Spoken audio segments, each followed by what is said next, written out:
Welcome into the best in paranormal podcasting. This is Darkness Radio. I'm your host, Tim Dennis. It's a Wednesday. That means only one thing. It's time now for supernatural news and Parashare. And for that, we need to bring in our co-hostess for this week. And ladies and gentlemen, we celebrate our post-Easter week by resurrecting one of our co-hostesses. We reach out to the mitten, to the state to our east, the state that brought us J.J. McCarthy, the state that brought us all that is good in quarterbacking for the Minnesota Vikings. The state that brought us, what else did it bring us? Gosh, I don't know. It's Michigan. Ladies and gentlemen, fresh from a nice relaxing couple of weeks off. Although she would tell you that her neighbors haven't made it relaxing for her.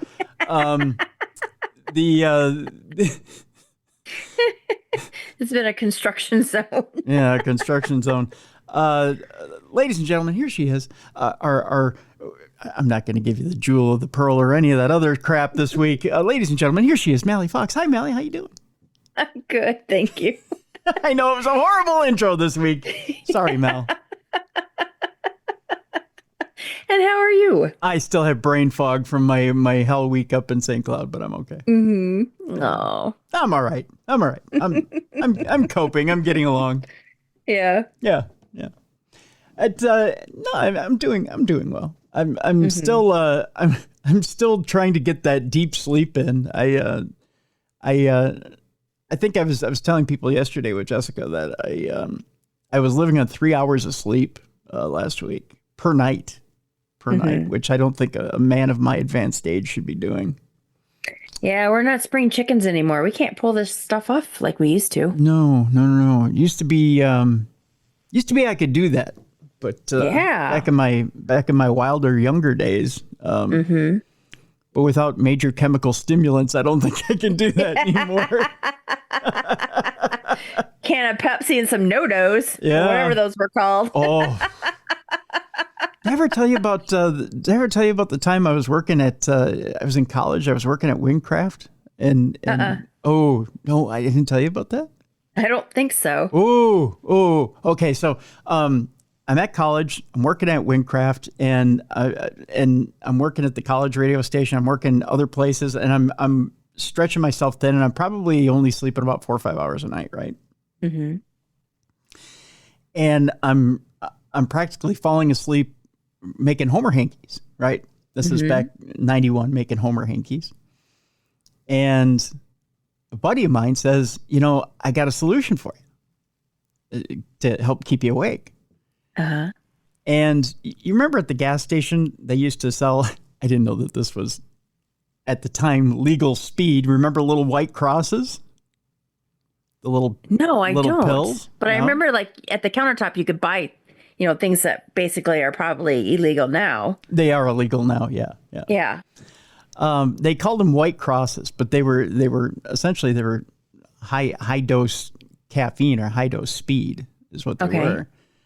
So he said, I got a little something that'll help you. I was like, okay. So he gives me these speed pills, essentially is what they were, but they were high dose caffeine. I think they were high dose caffeine. I don't know. But he gives me a baggie full of them, right? Uh-huh. He doesn't tell me take one and see how it works. Oh. Right? So I'm like, I'm a big boy, right? I'd probably take a few of them.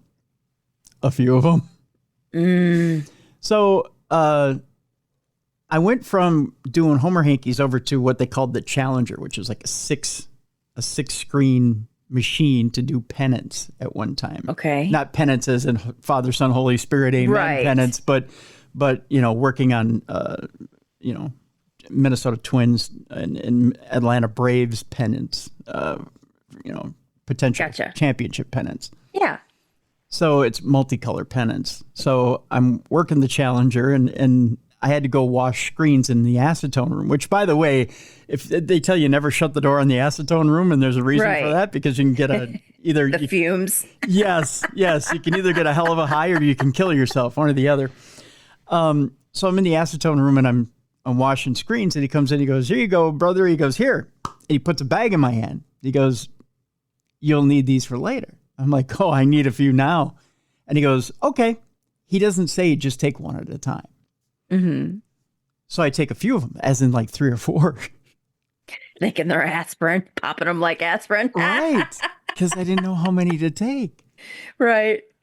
And I go, and all of a sudden I'm wide awake. Like I could run circles around the building. And then I think I'm feeling my hair growing. Mm-hmm. Like out of control, like my hair is growing. Like if you've ever felt your hair growing out of control, Mallie, I was feeling my hair. This would be funny if this is at the time you didn't have hair. No, I did have hair at the time. I did. I had a spiked mullet at the time. So I'd spiked hair on the top and I had long curly hair in the back. Okay. So I walk up to him, I go, what the F did you give me? I'm not going to swear, but right. What the F did you give me? He goes, what do you mean? I go, my hair is growing. And my heart's racing.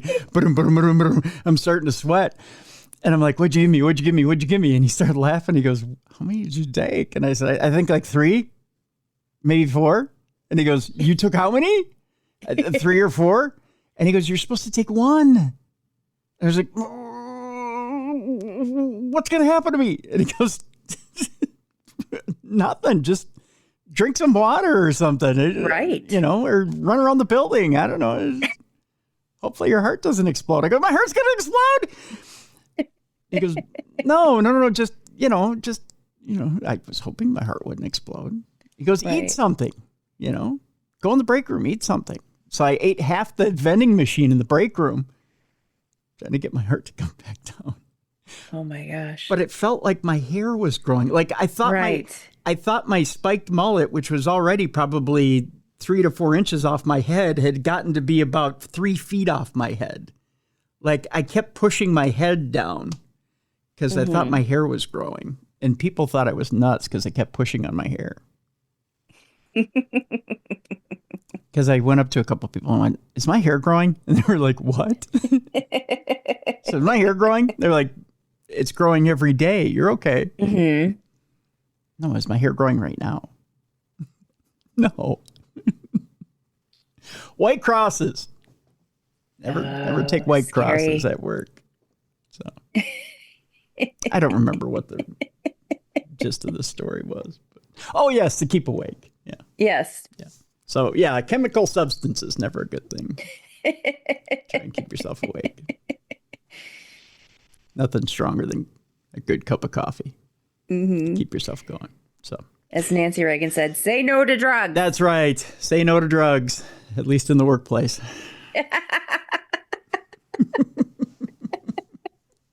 And especially while operating heavy machinery. Yes. Yeah. I thought you were going to say like the Homer hankies and the pendants like turned out different colors. Oh, yeah. Didn't say twins on it. Ended up saying something else. Minnesota Wits. Yeah. Yay. Go Wits. Well, you never know. Minnesota Tims. The Minnesota Tims. Who are the Minnesota Tims? Me. Yeah. That's who. Yeah. Well, you never know who you can get to work in those places. Yeah. Yep. Well, on today's show, Mel, we got a jam-packed show today, so we're going to get to it. We've got your Parashares today, so thank you for that. Yeah, thank you to Brian and Will. We got Parashares today, so we've got that going on today. We're going to talk a little conspiracy theory about the Blue Origin giant penis rocket. We've got that nice. Today. Yeah. Yeah, we're going to talk about that a little bit today. Little Vatican UFO conspiracy today, too. Pope Francis passed away. I guess since the Pope is away, the UFOs play. I don't know how that works, but we're going to talk about that today as well. Let's see here. What else is going on? Oh, some strange lights over Vancouver. We'll talk about that today. Stories of monsters under the bed are not always tall tales, Mallie. We'll tell you what's going on with that, too. There's a strange for our palate cleanser today. I don't know if you've seen the viral clip of the twins from Australia, the identical twins. Yes, I did. Okay, we'll talk about them today. That's our palate cleanser today. That was fascinating. It is. It is. I'm enthralled with them. So we'll talk about them today. That's our palate cleanser today. So in the meantime, we'll start off with experts attending a new congressional hearing on UAPs next month. I know you may be saying, well, wait a minute. I thought we've gone through the rigmarole with all this governmental alien stuff and hearings and whatnot. Well, not so fast. The briefing will be the latest in a series of events designed to encourage disclosure of information about UFOs. That's right, we're back at it again, kids.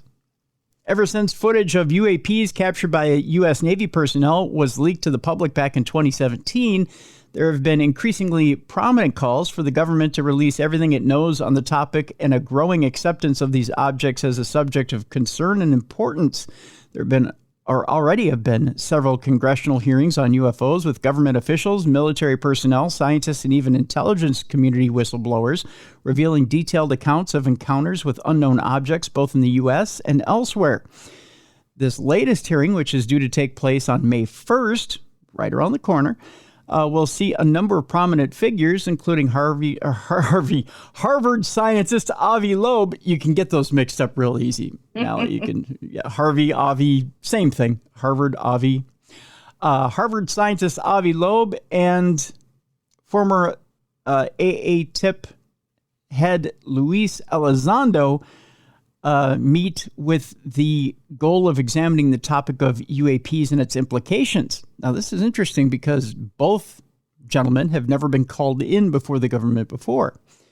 The open live stream event will feature members of Congress and leading experts who will offer a science-driven perspective on unidentified anomalous phenomena, or UAP, formerly known as unidentified flying objects, or UFOs, according to the website. Discussions will examine the implications of UAP for science, national security, and innovation. In an era marked by rapid advancements in aerospace, energy, and artificial intelligence, the significance of UAP has transitioned from fringe curiosity to matter of central importance. This nonpartisan briefing will convene esteemed figures from the realm of science, defense, and technology to discuss the multifaceted aspects of UAP. So with that, Mallie, are we taking a more centralized look at UAPs, or are we kind of still dealing in the fringe here when it comes to the government? I don't know. Probably. Are you jaded? It's like we always bring this up and nothing ever happens. It's like they tease us. Mm-hmm. Do you think it's just, do you think it's smoke and mirrors to kind of keep our minds off of other things? I think so. Yeah? Yeah. One big tease. It might be. It might be. We'll see. We'll see what happens. I think it's interesting that they're bringing in Avi Loeb and Luis Elizondo. It's something that's been long overdue. I think the first round of just looking at videos and going, nah, it's nothing, was a lot of nonsense. But I think it's interesting that these two gentlemen are being put into play now. It's an interesting, I think the first was interesting warm up to get to this part, but we'll see how serious they really are. Okay. Our next story is an interesting one in that it claims that the Vatican helped cover up UFOs as it's urged to release documents in the wake of the Pope's death. UFO investigator Mark Christopher Lee has called on the Holy See to release hundreds of classified documents about potential sightings from their mysterious underground archives. The Vatican has been accused of working with the U.S. government to investigate and cover up UFOs, and it's being urged to release what they know after the Pope's death. UFO investigator and filmmaker Mark Christopher Lee has called on the Holy See to release hundreds of classified documents about potential sightings from their mysterious underground archives. It comes less than 2 years after a Pentagon whistleblower made shocking, unsubstantiated allegations that the Vatican had been involved in covering up a UFO crash in Italy in the 1930s. Lee, who has studied the links between religion and alien phenomena, claims there could be sightings dating back centuries in the heavily guarded documents. Following the death of Pope Francis, he is now urging his successor to share the truth. He told Mail Online, if the church is truly committed to spiritual truth and human enlightenment, then it must no longer suppress information that could fundamentally reshape our understanding of our place in the cosmos. Lee also believes the outlandish encounters described in religious texts could be misinterpreted alien sightings. What people are seeing in the sky, they could be genuine extraterrestrial UFOs, but there also could most likely, there's also most likely going to be secret military technology years and years ahead of what we think they've got, Lee said. I think people in the UFO community need to be aware of that. It's not just little green men visiting. It's more complicated. I think the public deserves to know. We don't need to be protected from this information, he went on to say. It comes 2 years after David Charles Grush, an Air Force veteran and former member of the National Geospatial Intelligence Agency, claimed the U.S. government has recovered a number of extraterrestrial vehicles and lied about it for decades. In 2023, he testified in front of the House Oversight Committee, or Subcommittee rather, and when asked whether he thought the government was in possession of UAPs, he answered, absolutely, based on interviewing over 40 witnesses over 4 years, I know the exact locations. Grush also testified that a massive cover-up was ongoing, and any military personnel attempting to talk about aliens or extraterrestrial phenomena was met with brutal retaliation. I do have knowledge of active planned reprisal activity against myself and other colleagues, he went on to tell the subcommittee. At one point during the first of its kind hearing, Representative Tim Burchett of Tennessee asked Grush personally, have you heard anyone has been murdered? Grush said, I have to be careful answering that question. I directed people with that knowledge to the appropriate authorities. Lawmakers challenged the expert, including one that touched on the idea that all he saw was military-grade technology or perhaps a plane that was sent by a foreign state. In a statement, Defense Department spokeswoman Susan Goh said investigators have not discovered any verifiable information to substantiate claims that any programs regarding the possession or reverse engineering of extraterrestrial materials have existed in the past or exist currently. All right, Mallie, here's where I have an issue with this. Okay. If the Vatican is sitting on UFO files, do you really think they're going to come out and as an organization that says that humans are the one true race that God himself has made, and that God so loved the world that he only made a human being, that they're going to come out and go, oh yeah, there's aliens everywhere? Yeah. Do you think they're really they will never come out and say that? I believe it. Okay. I think here's me. I think the Vatican, I'm such a conspiracy theorist with the Vatican, because everything I watch, I'm like, the Vatican is evil. They own all this property. They have all this wealth, blah, blah, blah, blah. So even if they sit on this stuff about aliens, they will never come forward with it. Ever. Now, Pope Francis did say a few years before he died that if there were aliens and they did make themselves known, that of course they'd be blessed by the church and they'd be welcomed to the planet. But I think it was kind of said tongue in cheek. In other words, he didn't expect them to show up on the Vatican's doorstep anytime soon. Well, with that in mind, and Pope Francis was one of a gentle soul that you know, had they shown up at the Vatican, he probably would have blessed them and offered them communion, right? But he said that knowing that nothing was going to show up on his doorstep. I think it was safe to say. Although we've never seen a mothership show up on the Vatican steps. With that being said, or maybe we have, or maybe they have, and we just don't know about it.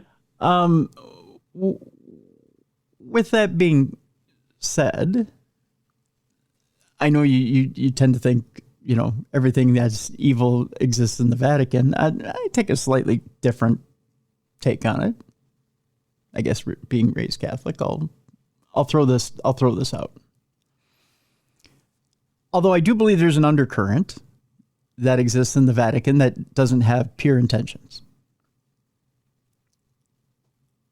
I do believe that there is still a current within the Vatican that does have good intentions, and that these two fight, much like in government. You have an undercurrent that has nefarious intentions. You have a current that believes still in good and is trying to serve the public. And you have the constant fight to see who wins, right? You have that butting of heads to see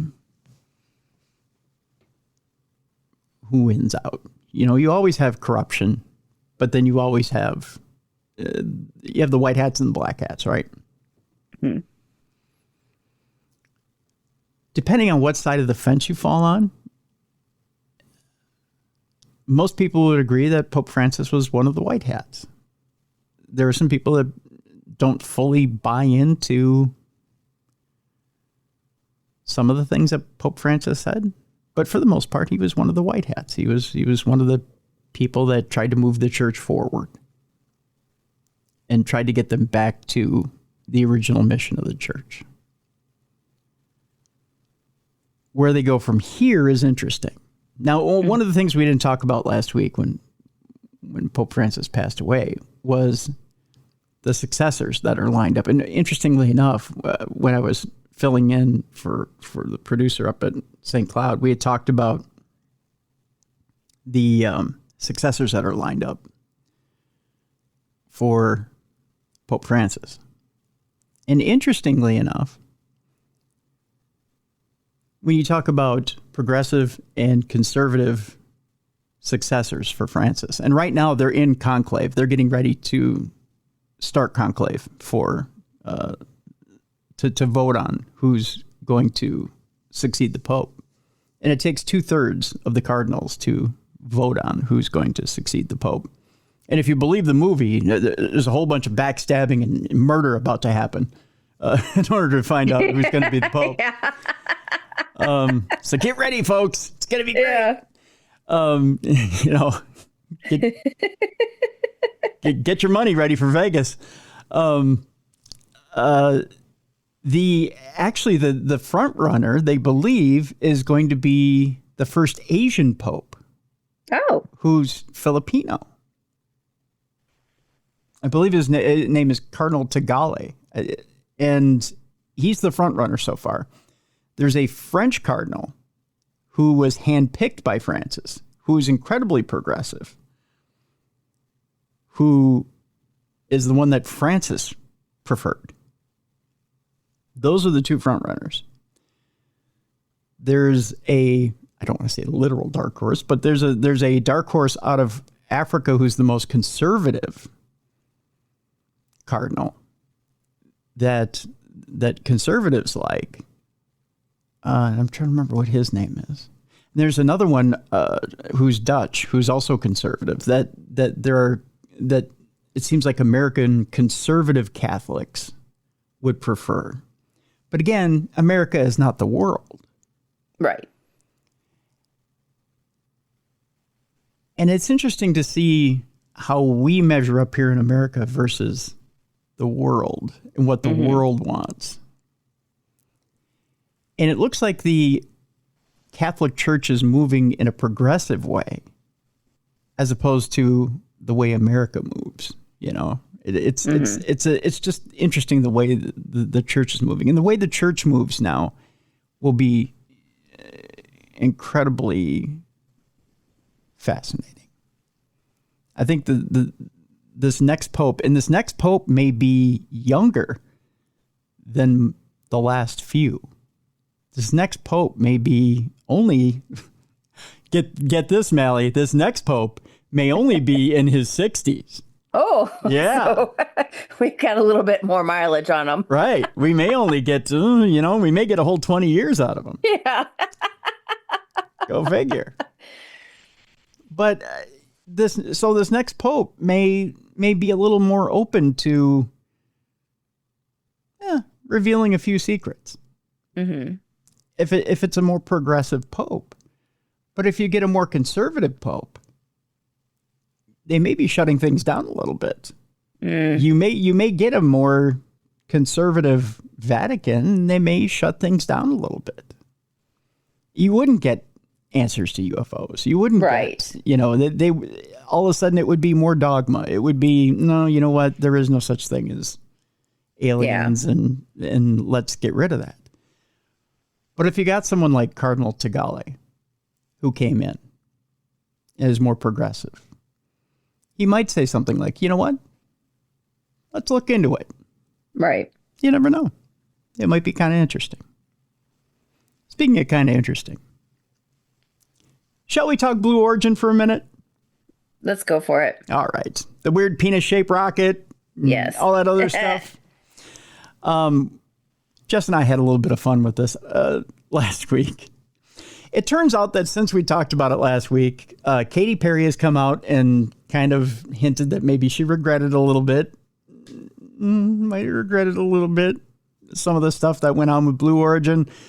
There's some weird conspiracy theories out there when it comes to Blue Origin. I don't know. Have you followed any of this, Mal? A little. There's the picture of the dummy. Yeah, I've seen that. You've seen that? Okay. All right. I'm not one to... I'm going to try and watch. I was going to watch my language. I'm not going to watch my language here. I'm not one to shit all over anyone who's looking to progress anything, right? Mm-hmm.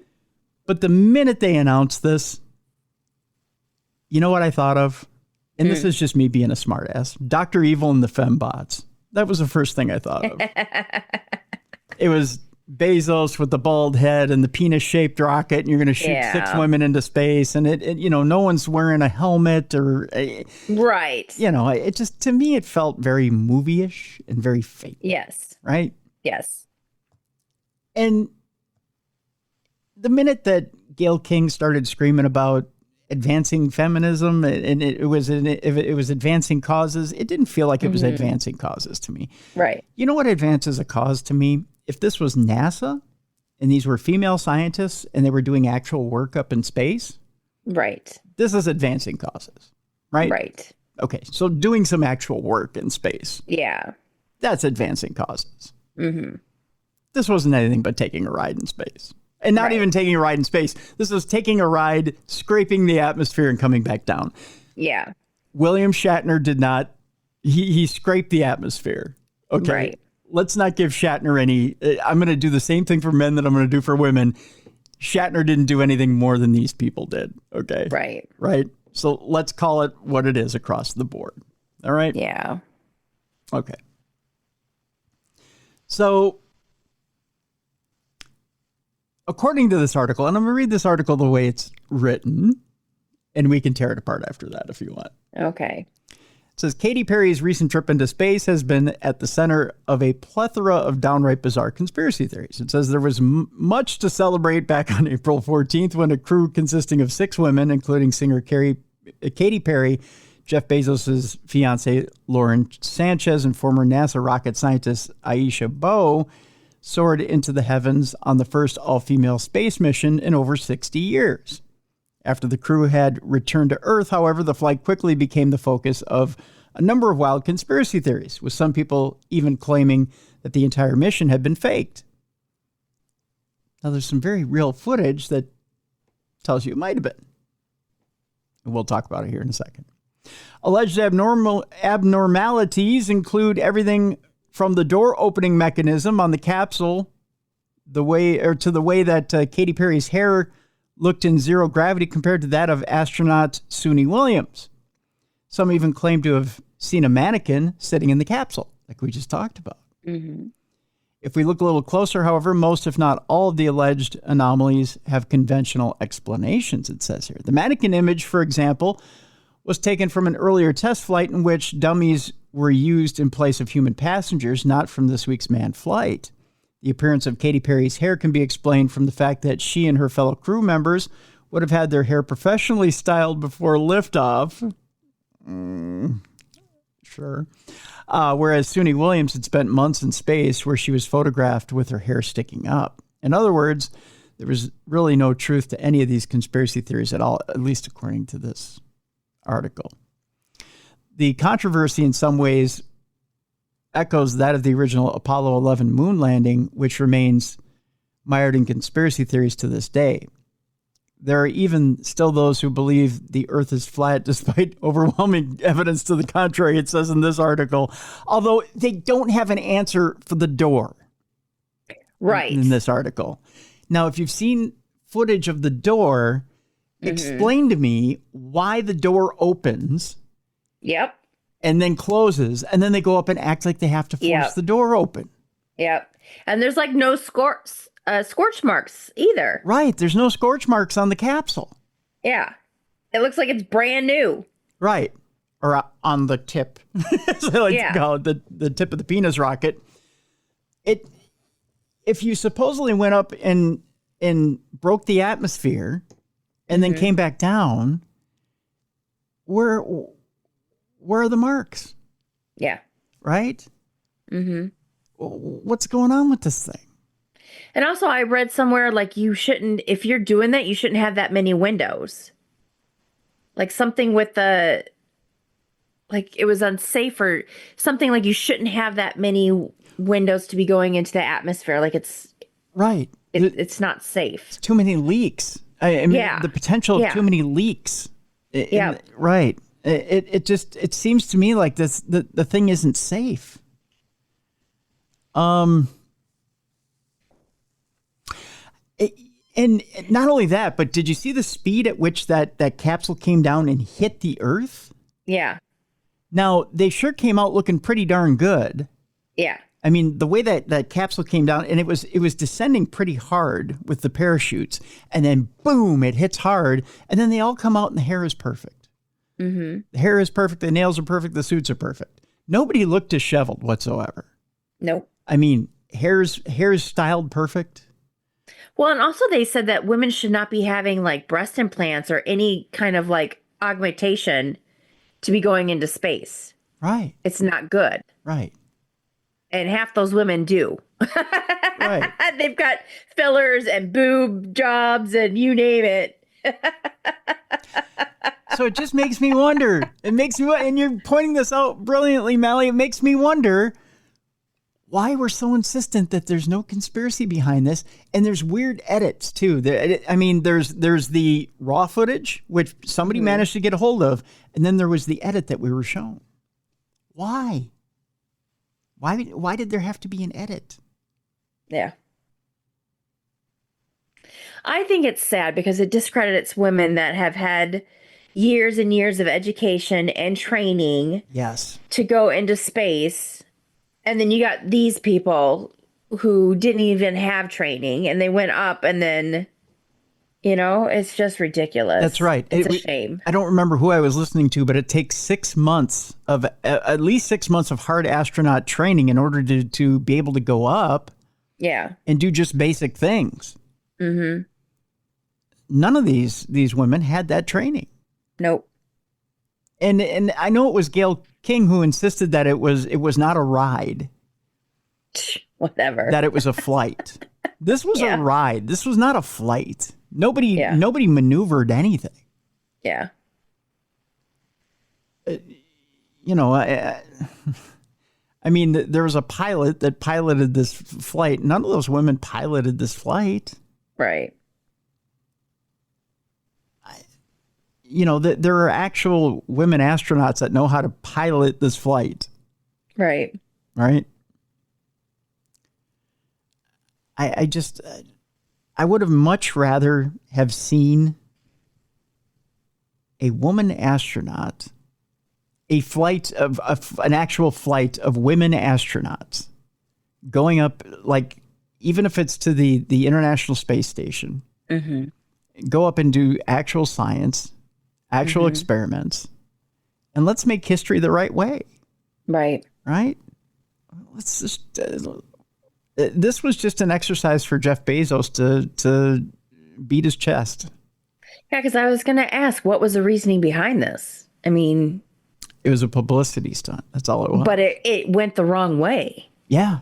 Yeah. Because all you see are memes about it. Right. I mean, nothing's positive about it. Everyone's making fun of it and saying that, It was either faked, or you keep seeing memes like, oh, they stepped in the puddle, so now they're a scuba diver, or you know what I mean? Like all of these things where they're, you know. And the horrible peace and love Katy Perry stuff that came out was just, I feel closer to the earth. And right. How do you feel? Well, they were even discrediting like the flower. Like they're saying if you brought a flower into space, like it would.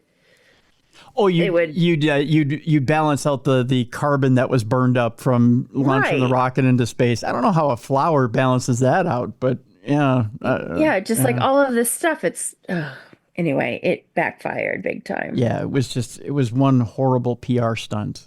It was horrible. Oof. And the more they fight it, it gets worse and worse. Yes, it's one big finger trap, is what it is. Yeah. Yeah. But it'll probably be the last time we mention it on the show. But but the conspiracies about it are almost what's fun about it. Mm-hmm. You know, the more they struggled, the more they drowned. Mm-hmm. That's what's so fun about it. You know, had it just been an innocent an innocent ride. Mm-hmm. You know, and they said, you know what, we went up, we had a great experience, and came back down. Nobody would be talking about it. Yeah. Yeah. But they tried to make it something more than what it was. Yeah. Yeah, is what it is. Idiots. I knew it was not going to turn out right when they were ringing that bell to before they boarded, and Gail King looked all like scared, and then the fiance was like, ding, ding, ding, ding, ding, ding, ding, like all excited. Look at me. I'm going to ring twice as long as everybody else. Now, was it scared or was it paranoia that she was hiding something? I don't know, but it was just like, she doesn't look right. Right. Okay. Now, somebody made the observation that it looked like she was hiding something before she got onto the flight. Maybe. I wonder myself. Now, somebody said, oh, she looked scared or she looked nervous. I didn't think it was nervous. I almost thought she looked like she was either looked like she was hiding something, or it looked like she looked like she wasn't quite on board with something. Oh, maybe. Before she got on there. Like she wasn't comfortable with something.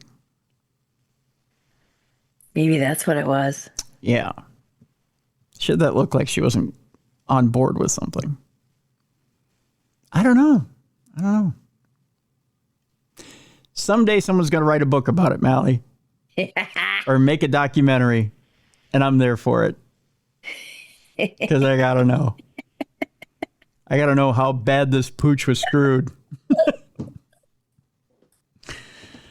You got to love the rich and how eccentric they are.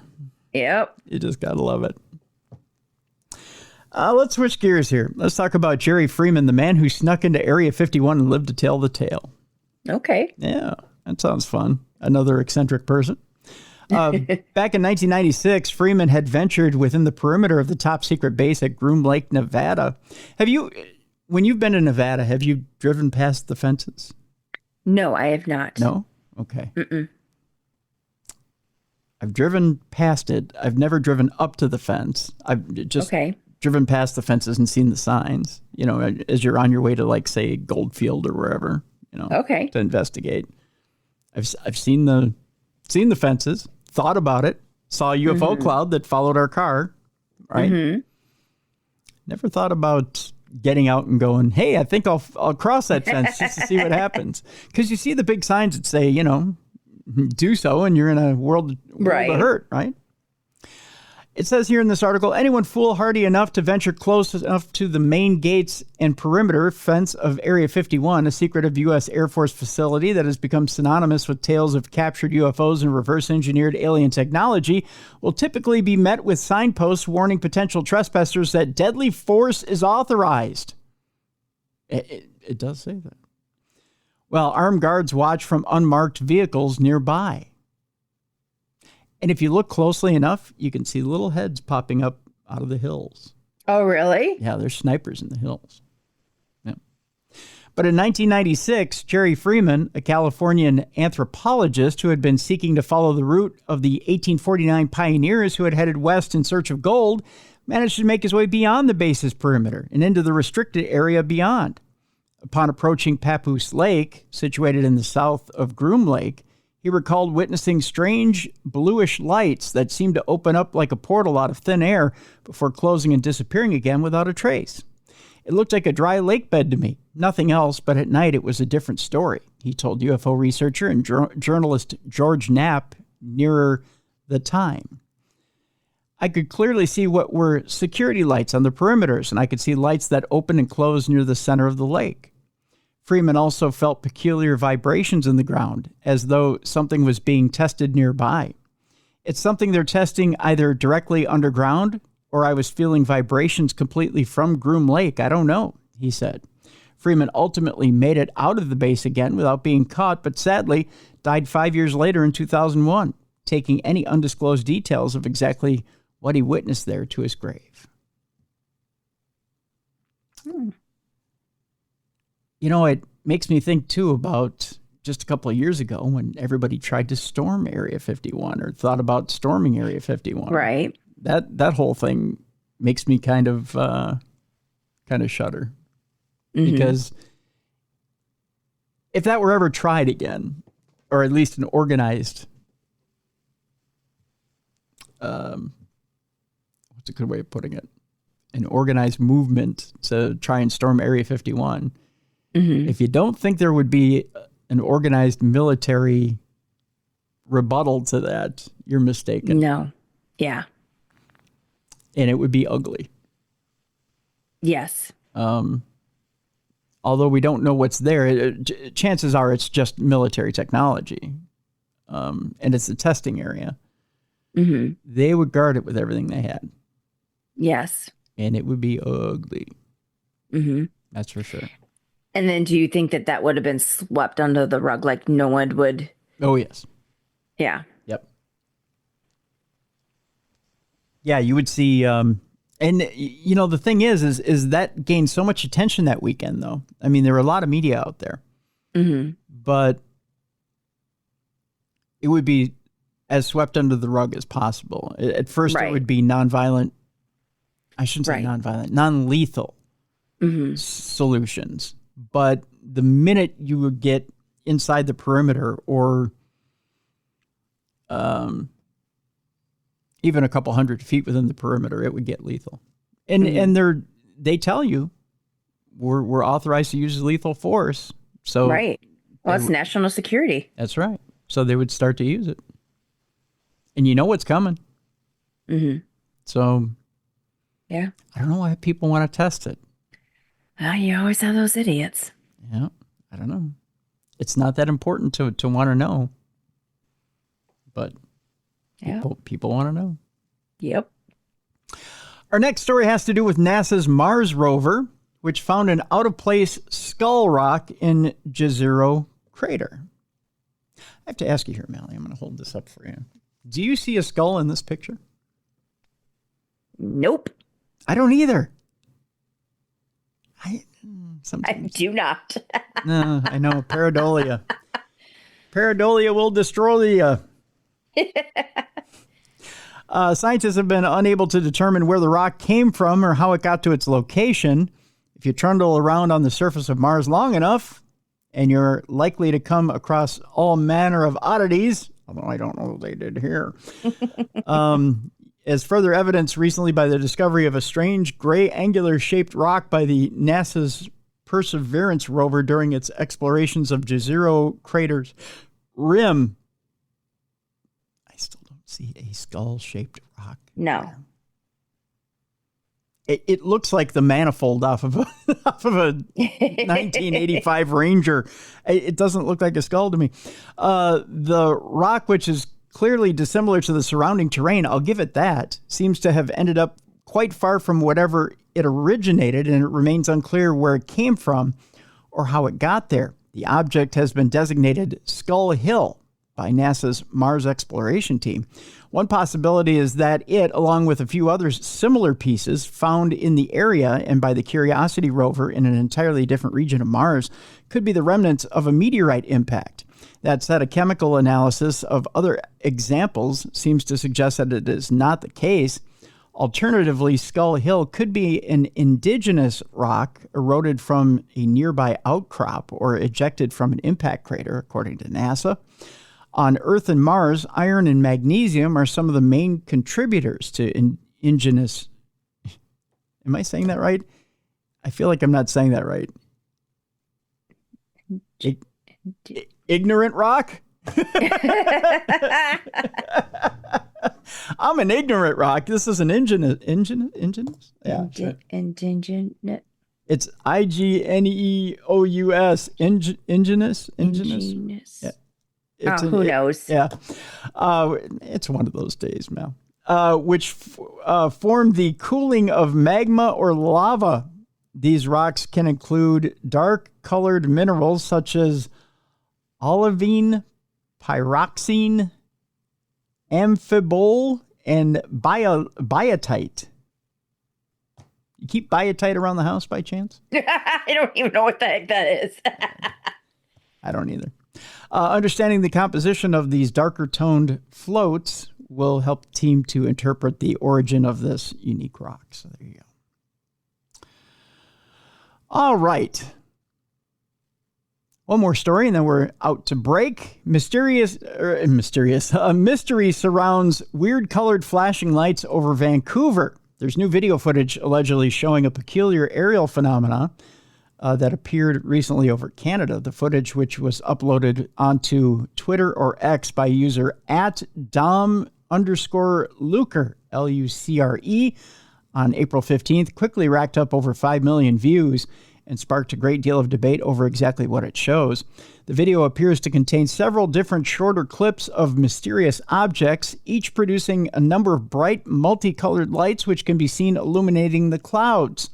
One of them is simply a single bright light, while another seems to be producing laser-like beams. The strange light is recorded by witnesses in the U.S. and Canada, the uploader wrote. Witnesses report colorful UAPs and other unexplained phenomena lighting up the sky. While it might be tempting to jump to the conclusion that this phenomenon is an evidence of alien visitors, a much more likely explanation is that these are drones equipped with colorful LEDs and lasers, which would make sense. Mm-hmm. Here's my problem with this, one commenter wrote. Why would alien spaceships have lights on them, assuming that they want to be here incognito? I'm sure they have the ability to see what's around them without lights. I don't know. Maybe aliens need lights too. Right. You assume too much, sir. It's a fair point. In fact, that begs the question, why would an alien spaceship need to light itself up like a Christmas tree once it reaches Earth's atmosphere? In all likelihood, the footage simply shows how drones engaging in a multicolored light show, it says here. I tell you what, I'm going to post this in the description of the show so you can check out the video for yourself and determine whether this is drones or if it's UFOs. Okay. Yeah. Cool. You can decide for yourself. When we come back, a story of an artificial brain aiming to allow a composer to keep making music 3 years after his death. Oh.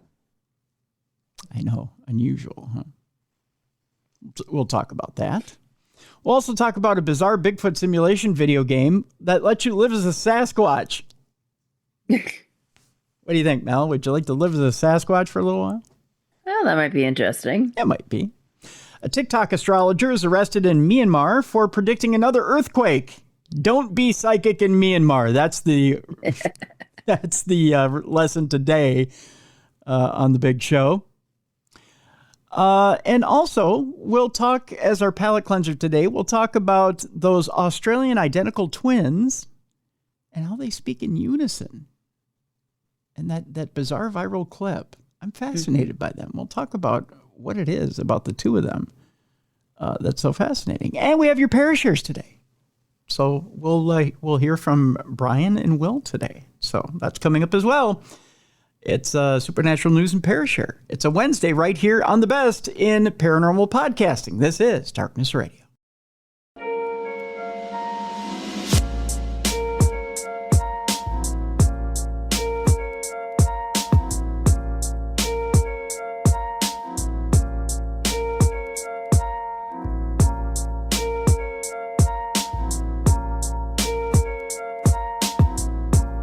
Welcome back to the best in paranormal podcasting. This is Darkness Radio on a Wednesday, Supernatural News and Parashare. Tim Dennis and Mallie Fox with you on a Supernatural News Wednesday. Mal, I tell you what, it has been an unusual spring. I'll give it that. I'm a little concerned. Oh my goodness, yes. I'll tell you this much: it's such an unusual spring. My chippers have disappeared for 2 weeks now. Ooh. I don't know where they are. I mean, I'm not joking. I don't know where they are. Did they crawl back into bed? I don't know. Because it's like warm one day and then it gets freaking cold the next day. It's been chilly here. It's like it's 51 today. And here's the deal. So like it's been cold, it's been rainy, it's been windy. Yep. I want to say it was 2 weeks ago this past weekend. It was a really warm Saturday. You're going to laugh when I tell you this. I had a horny female chipper sitting on a chair in my garage, cheeping away for an entire Saturday. Yeah. Looking for a mate and then gone. Nothing. So they could be away making babies. Right. That could be the deal. It's that time of year. Or we've had 2 eagles and a hawk flying around. Oh, no. Yeah. The neighborhood. They could be food. Which I hope not. I pray to God that's not the case. Right. I mean, that's the worst case scenario. But I haven't seen Indy in 2 weeks. That's my little buddy. Right. And I don't know where he is. He isn't. I mean, like I put like the food is slowly disappearing, but not very fast. Like I put blueberries and stuff out. They love blueberries. But even those are disappearing little bit by little bit. I don't know. I know the bunnies are out. I see the bunnies. And the birds are out. I have a cardinal that keeps showing up. Did I tell you about that? Well, that's good luck. Yeah. Well, it's either good luck or it's a loved one coming back to visit. Yeah. I have a little cardinal. Actually, it's not a little cardinal. It's a huge cardinal. He's this big. But keeps showing up and saying hi. But well, hopefully maybe just because the weather's been so wonky this year, maybe they just keep going back to hide. I hope so. So hopefully, I don't know. Hopefully we'll get some good weather and some good vibes. That would make me happy. That's for sure. Oh God, I did it again. See what I did there?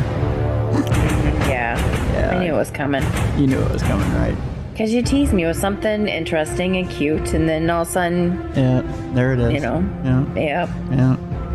Well, I suppose we should just rip off the Band-Aid and get going on this, right? Let's get it over with. How do you feel about artificial brains? Sometimes I need one. Me too. Yeah. It might be easier, right? Well, here's a story about an artificial brain that aims to allow a composer to keep making music 3 years after he's dead. Before dying in 2021, Alvin Lucier donated blood for revivification? Yikes, that sounds painful. An installation that generates sound in response to neural signals. Here's Mr. Lucier right here. Okay. He looks serious. He does look serious, doesn't he? He doesn't look like a guy who likes a lot of fun in his life. No. He looks mean. He does look a little mean, doesn't he? At the Art Gallery of Western Australia, mallets periodically strike 20 wall-mounted brass plates, sending sound ringing through the room. They are controlled by a combination of man and machine. On a pedestal in the center of the gallery, 2 small white blobs send electrical signals to the mallets, prompting them to strike. The blobs are cerebral organoids. Name of my new band. Artificial structures that mimic parts of a human brain. They're made from the cells of Alvin Lusher, an American composer who died in 2021. In 2018, Lusher began working with a group of artists and scientists on a project called Revivification, which could continue generating art after the composer's death. We have developed a brain on a dish. Oh, that just sounds freaky. A brain on a dish, more or less, that has the ability to take action in the real world. Nathan Thompson, one of the artists behind the installation, told NPR's Chloe Veltman. Thompson created the installation along with artists Guy Ben Airy and Matt Gingold, as well as University of Western Australia neuroscientist Stuart Hodgetts. A year before he died, Lusher donated blood for the project. The team then reprogrammed his blood cells into stem cells, which were used to make the brain on a dish. The neuronal structures sit on a mesh of electrodes, which capture neural signals to send to the mallets. The mallets generate complex sustained resonances that fill the space with sound, per a statement from the gallery. During his lifetime, Lusher's work has always been experimental, and his music frequently drew from the physics of sound. The composer began many of his projects by wondering what kinds of sounds would emerge from a specific process, like tapping a pair of pencils or detecting brainwaves. As the New York Times' Alan Kazin wrote in his 2021 obituary. In one of Lusher's most famous pieces, I Am Sitting in a Room, which was written in 1969. I don't know if you're familiar with that one, Mallie. It was a toe tapper. Yeah. It's greatest hits. Charted in at number 7. Yeah. I'm sitting in a room. It was covered by the Beatles. He recorded himself reading a passage, then played the tape and re-recorded it, repeating this process until the words became unintelligible. I actually have a clip of this if you want to hear it. Oh. Do you want to hear this? Sure. Let's see if we can get this to play. This is I Am Sitting in a Room. Here it is. Let's see if we can get this to play. Here it is. Oh, no, this is I Am... what is this? Is this... The Senses Symposium is meant to bring together artists, scientists, humanists of various flavors, including anthropologists and philosophers. This is very much about embodiment, the senses, and how we understand those things scientifically. Oh, this is that's not the actual song. I don't know what that was. That was some sort of okay. Rather than simply preserving Alvin Lusher's music or creating a tribute to his work, Revivification aims to fundamentally reimagine artistic immortality by creating a living extension of Lusher's creative essence, Ben Airy, Thompson, and Gingold told Forbes' Leslie Katz. This fundamental reimagining prompts questions about the nature of art and consciousness, and whether consciousness is required to produce art. Creativity really has to have a conscious element to it. Indira Viscontis, who is a cognitive neuroscientist at the University of San Francisco, explains to NPR, I don't think this particular piece of art is conscious. Those cells have no intention. The artists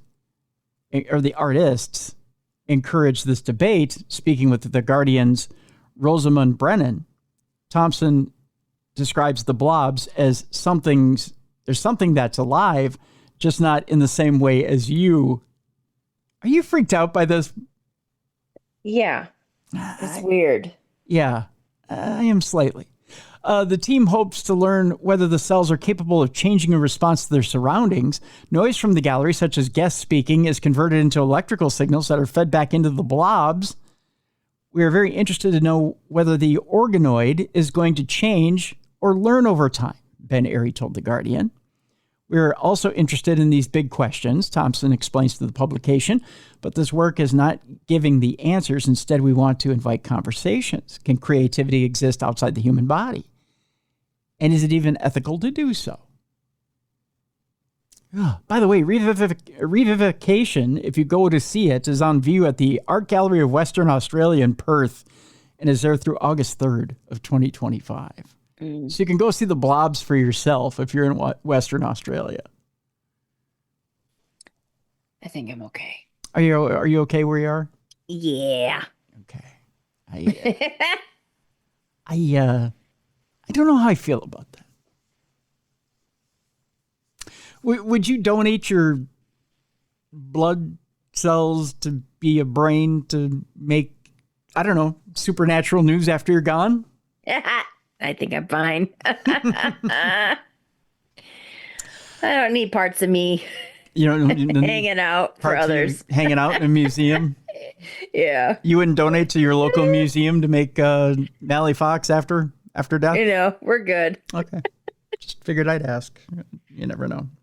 Okay, meanwhile,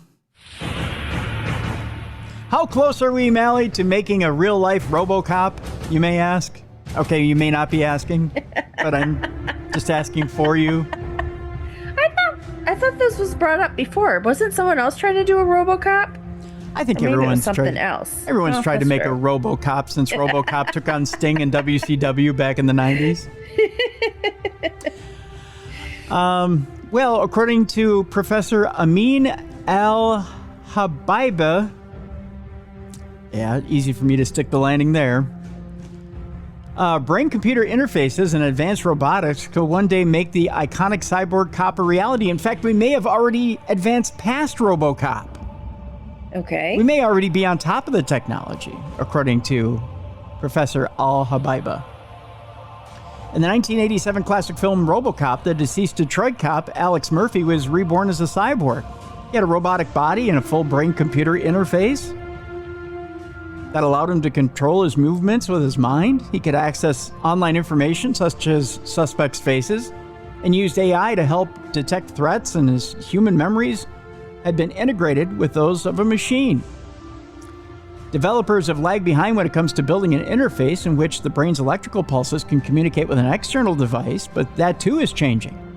In the latest breakthrough, a research team based at the University of California has unveiled a brain implant that enabled a woman with paralysis to live stream her thoughts via AI into a synthetic voice with just a 3-second delay. What do you think of that? I don't need my thoughts coming out because sometimes they need to be edited.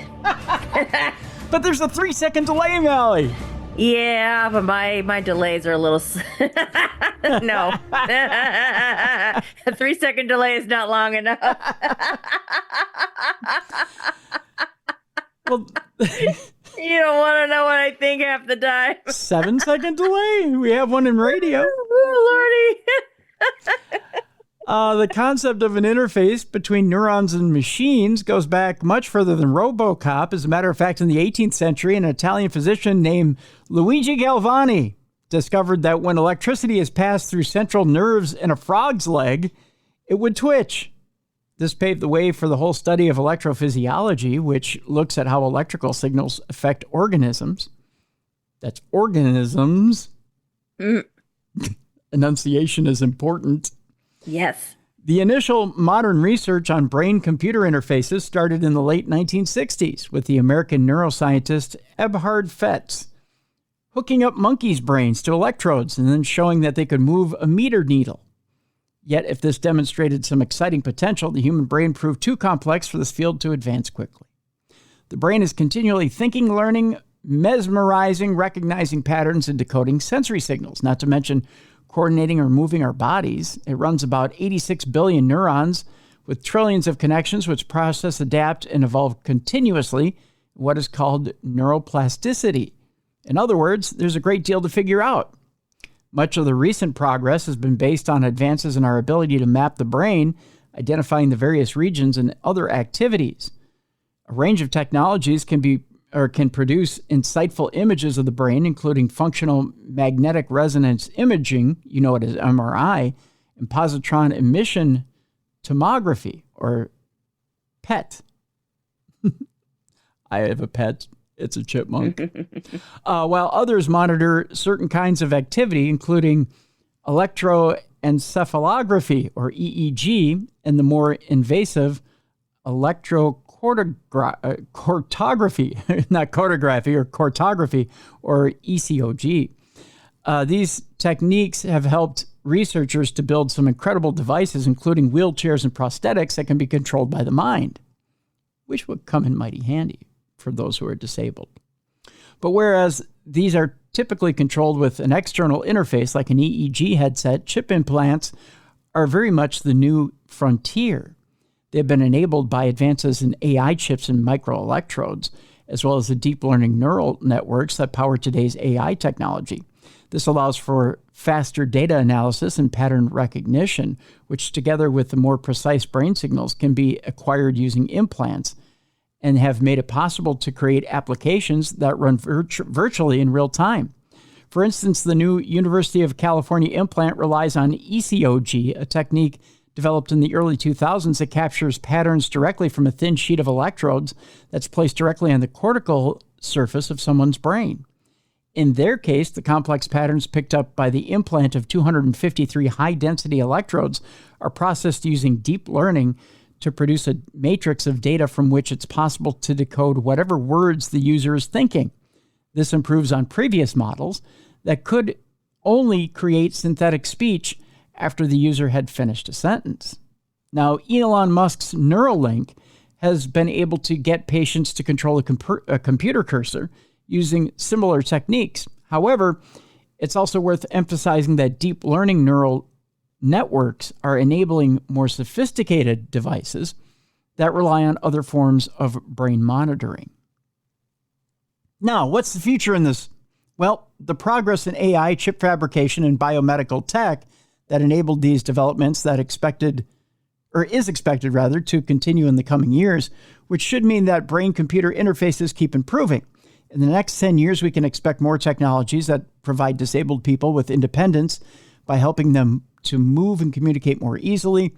This entails improved versions of the technologies that are already emerging, including exoskeletons, mind-controlled prosthetics, and implants that move from controlling cursors to fully controlling computers and other machines. In all cases, it will be a question of balancing our increasing abilities to interpreting high-quality brain data with invasiveness, safety, and costs.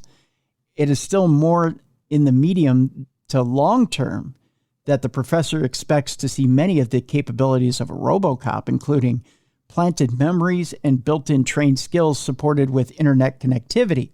We can also expect to see high-speed communication between people via brain Bluetooth. Are you ready for that, Mallie? No. No? You don't want to be able to communicate with the hubby via Bluetooth? I just see problems happening. Yeah, I do too. That might be a little freaky. Yeah. They're saying it also should be similarly possible to create a $6 million man with enhanced vision, hearing, and strength by implanting the right sensors and linking the right components to convert neuron signals into action or actuators. No doubt applications will also emerge as our understanding of brain functionality increases that haven't been thought of yet. I don't know. You know, there's part of me that's a little excited for this, the broken part of me that it has a hard time waking up in the morning, and that takes 2 hours to wake up in the morning. Mm-hmm.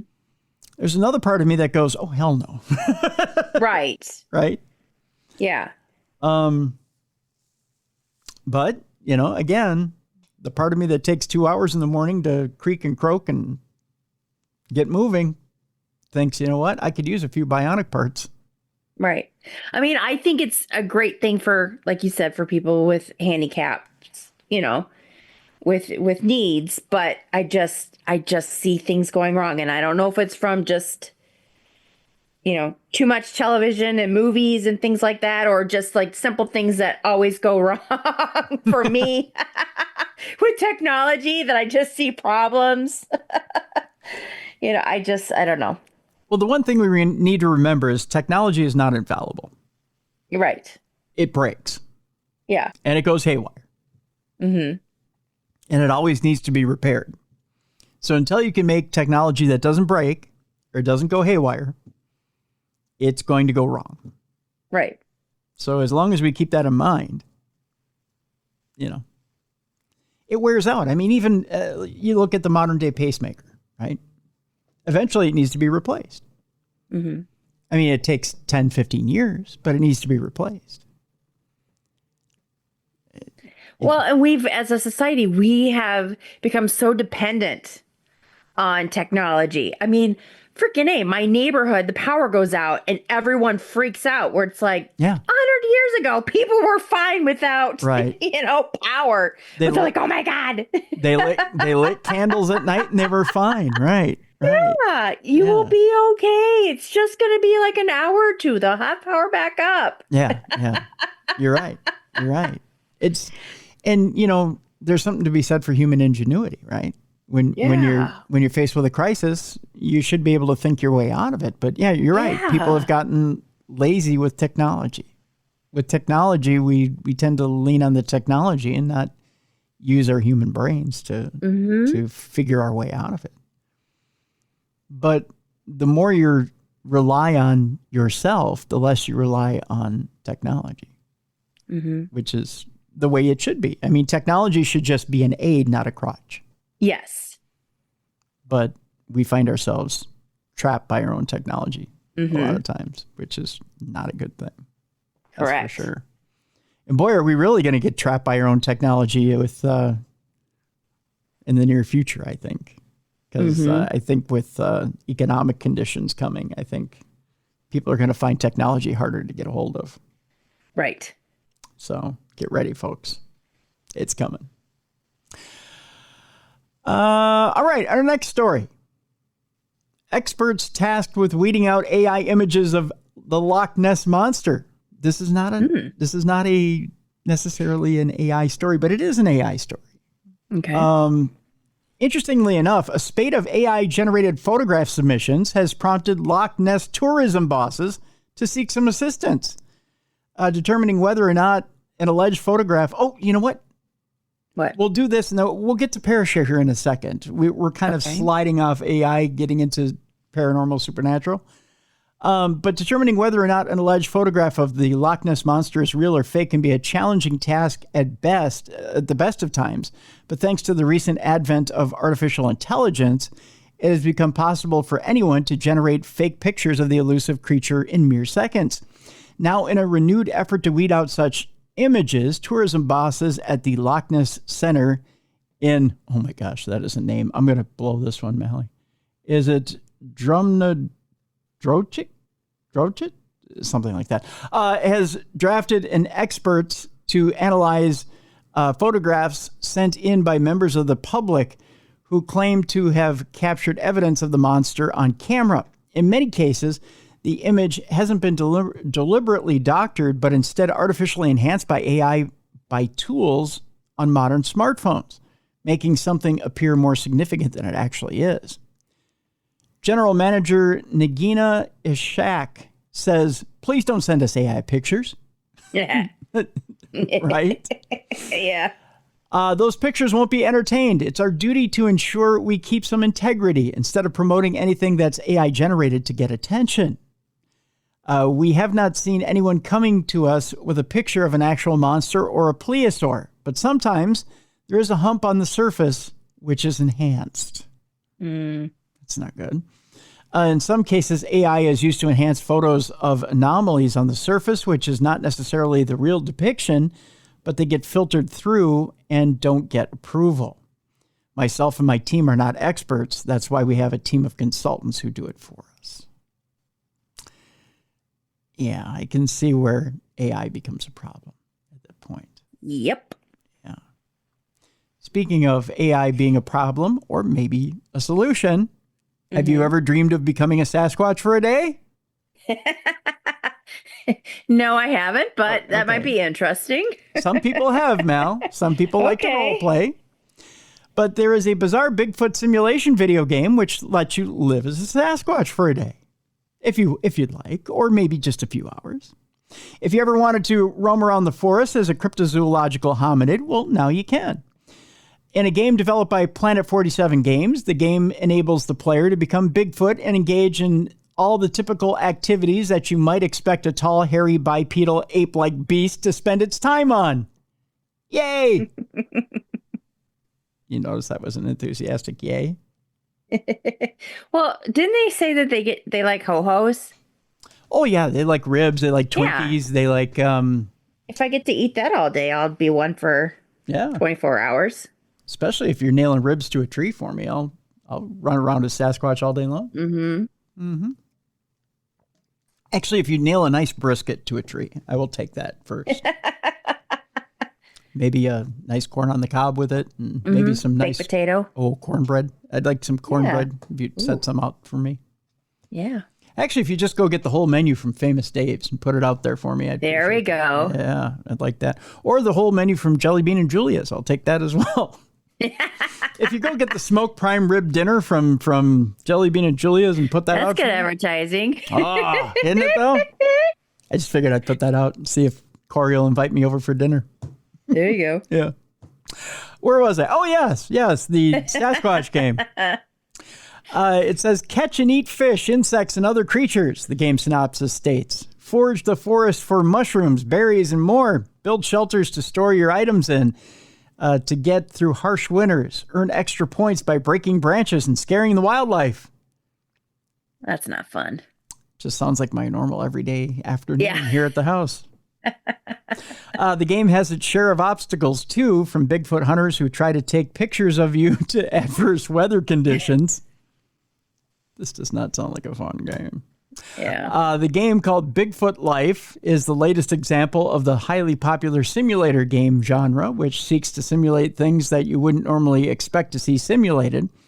One of the weirdest examples of simulator games is called I Am Jesus Christ, and is in development, but aims to enable the player to roleplay as Jesus, complete with performing miracles and walking on water. I'm good. That's not one you're going to pick up for the kids? Nah. No? Maybe get them interested in church?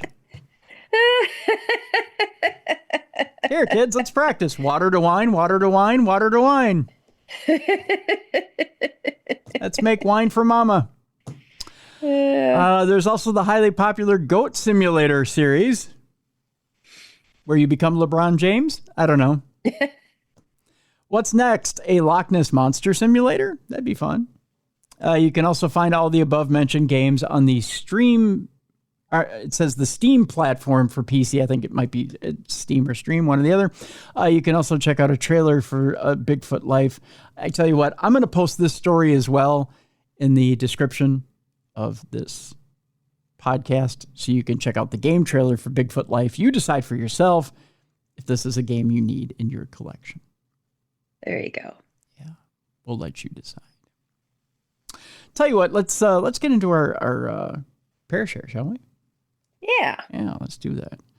Let's see. Our first Parashare comes from our buddy Will. Will's a frequent listener and a good one to the program. And Will listens quite frequently to our program, and he comments actually quite a bit on YouTube. I want to mention, by the way, if you're listening to this show on audio, and you're not watching the videos of this particular program, you can listen to me. Good Lord. You can watch the video by going to YouTube and checking out the original Darkness Radio on YouTube, or simply go to darknessradioshow.com and check out the video right above the audio. They're all in one place. Just select the show that you want to watch or listen to the audio of, and you should see the video right above the audio. Just click on the YouTube video that's sitting there. All right, so here is Will's audio Parashare. And the way you get an audio Parashare, I'm not talking very well today, Mallie. The way you get an audio Parashare to us is very simple. You just go to darknessradioshow.com. There's a blue button on the right-hand side. You click on that blue button. You've got 2 minutes to give us your Parashare. If you need more time, just click on that blue button again, and we'll stitch your Parashare together. So here is Will's Parashare right now. Good evening, Tim. This story happened, goodness, maybe back in 98. We were just moving into this duplex, and I was in my room before unpacking everything from the truck, just trying to get a mental picture of where I'm going to place everything. Well, as I'm doing this, something I've always done, and whenever moving into a new place, I make clear intentions to whatever may be there. And I was in the process of doing that as well. Well, I suddenly felt off. Couldn't really place the feeling. I lacked the words to express the feeling I was feeling, because words is hard. Well, I end up being picked up and thrown across the room. Not far, maybe about 3 or 4 feet, but I was up off the ground. And I'm a big guy, even back then. I was like 280 pounds back then. And up off the ground and tossed across the room. I hit hard enough to cause the opposite side of the wall for things to fall off of there. But I set the intention. I did the things I do to clear a room, and from that point on, that room was clear. But I just figured I'd share. Hope it was good enough for you. All right. Bye-bye. I think that's more than good enough for us, Mallie. I don't know about you. Yeah, to be picked up and thrown. Yeah. Yeah, that's a 280-pound man being thrown across the room. I think that's a good enough Parashare for us. Yeah. Wow. Will, holy cow. I can't claim I've ever been thrown. What was in your house, dude, that you got thrown? And is that the only thing that ever happened? That's a good question, Mal. Because if that happened on the first date, did anything else happen? Yeah. Well, Will, you'll have to Parashare us back and let us know. Yeah. And again, folks, if you have a Parashare for us, you can either email us, tim@darknessradio.com. You can send us a voice note, just like Will did. Go to darknessradioshow.com. Click on that blue button. You've got 2 minutes to do so. Again, if you need more time, just click the blue button again. Submit more, and we'll stitch it together. We'll play it here on the show. Or if you have a studio just like the ones that Mallie and I have here, submit a theater of the mind. Put a little music, a little sound effects behind it. Submit it to me. I'll review it, and then we'll play it here on the show. All right. Our second one comes to us from Brian. Brian actually submitted, I believe it is a YouTube video from his friend. And her story is as such. Brian says, I keep hearing you want Parashares after hearing Jessica's today, which Jess told her story last week on the show. I felt this story might be a good follow-up. My friend owns a haunted Airbnb in Jackson, California. While visiting, she shared this amazing story with me. Have a great weekend, man. Love the show. All right. So this is his friend's story. Here we go. Elsie, owner of Bethany's Home Sweet Haunted Home. Hi. So a couple weeks ago, I had some friends who have been here a million times over, and they didn't realize that this is a record player, because usually this is closed and it's covered. And they asked me to, if it worked, and I said it did, and we played it. And as we played it, we were kind of trying to figure out what it was saying, and we thought, well, that sounds kind of dark. What is this? And so I ended up pulling up the lyrics. The song is called The Vacant Chair. Let me pen in on it.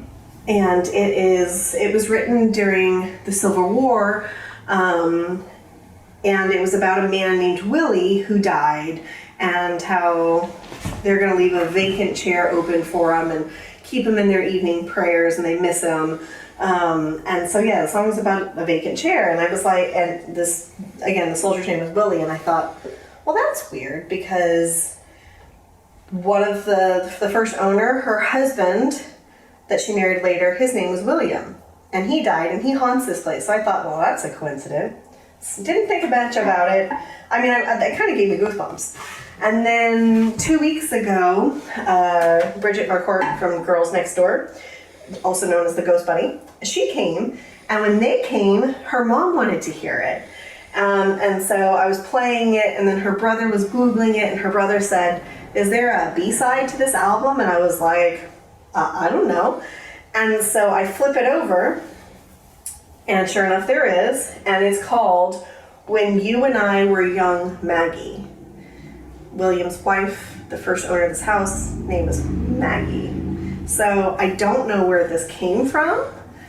And again, this was just like 2 weeks ago. This has been in here for years. This definitely wasn't the disc that was in there the last time I used it. So the fact that Willie and Maggie were in here felt, I don't know, a little something. It's just a little too coincidental, I guess. So yeah, I don't know what to think about any of that. Interesting. Mm-hmm. Yeah. Interesting little story. Thanks for that, Brian. We appreciate it. What do you think of that, Mel? Well, it's a coincidence, definitely. Yeah, definitely an interesting coincidence. We'll give you that. Mm-hmm. We'll give you that. Interesting coincidence. You got us thinking now. Yep. It's one of those ones that makes you ponder. Kismet, coincidence, or haunting? I see the wheels turning there, Mel. But you're not quite ready to comment, huh? Yeah. Well, no, I was just thinking about like sometimes when I've gone investigating, I like to play the old music either on the Victrola or because it just adds to the atmosphere. Yep. So. But even more. And it's creepy sounding. It is, isn't it? When it kind of echoes throughout the house. Mm-hmm. So. Yeah, especially in the old mono. Yeah. Yeah. Especially when it's the old timey music. When it sounds like this. Yeah. Yeah. Then all of a sudden the body drops from the attic on a rope. Yeah, then it gets freaky. Yeah. Derek and I bought one of those ones, the old timey ones from what is the date on it? It's like 1890 something. And it's like the old with the spool? The old cylinders. Yeah, the cylinder. Yeah, those And we bought it because the lady who owned the antique store said that there was a couple times she walked in and it would be playing. Oh, really? Because she would leave it in and then it would be playing when she walked in.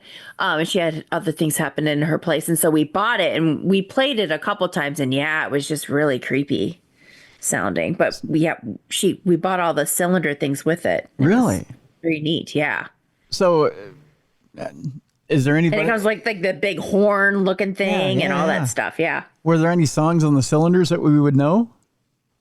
To be honest, I don't remember because we bought it years ago and we haven't played it since. Okay. Interesting. Yeah. Yeah. I always wondered if there's anything on those cylinders that like you would know, like, I don't know, like any famous artist. Yeah. To be honest, I don't remember. I mean, I do remember like some of the, like you would have heard some of the old songs like from long time ago, like old movies. Right. But yeah, I don't remember specifics. My memory's going. That's all right. Yeah. It was neat. Yeah, it was very neat. I just think it's cool you have one of those.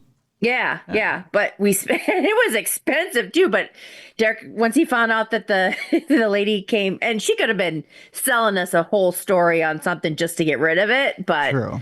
when she said that she would walk into the antique store and it would be playing, he was like, "Oh, sold!" And I'm like, "There's a sucker every minute." That's and right. It's us. That's right. She P.T. Barnum'd you. Yeah. Meanwhile, you're putting on different cylinders going, "Come forward, ghost." Yeah, exactly. Yeah. Well, at least you got a cool souvenir out of it. Yeah. No, she's a really nice lady, though. And I believe her some of the things she used to tell us. So that's good. Yeah. I just think it's a cool thing to have. Yeah, it is. Yeah, she gave us 2 of those big horn things to hook on. Oh, cool. So, yeah. I have a vintage microphone around here somewhere. Yeah, I mean, I love vintage stuff too, like vintage radio gear, stuff like that. So yeah, I know what you're talking about. Although I don't know that I have any haunted vintage vintage gear, radio gear, but Yeah. it's cool stuff. And vintage radios, I love vintage radios too.